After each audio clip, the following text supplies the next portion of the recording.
Myself RAKHSHAN ULHAQUE from Standard 8, St. Xavier's School, BULDHANA, Maharashtra. Wants to thank especially Mr. Shakil sir for his approach and dedication towards the awareness amongst Muslim students for competitive exams like NEET and JEE, which is the utmost necessity today for Muslim community.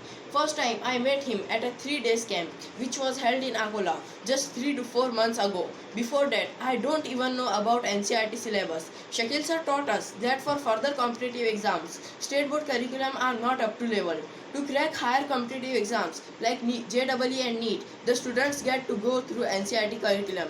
Further, the most important message I received from his is that getting admission in higher professional colleges is not so important. The most important thing is that you should get admission in the top rated colleges without any donations and with negligible fees. This is the necessity of time, and by going through this Dr.Kalam Junior Scientist exam, I personally now feels that I got the basic knowledge to crack any competitive exam. Again, I would like to thank Shakil sir for everything he has taught me and guide me to achieve 8th rank in this exam. May Allah bless him for the efforts he is doing physically and financially for the upliftment of the community. Thank you. Allah Hafiz.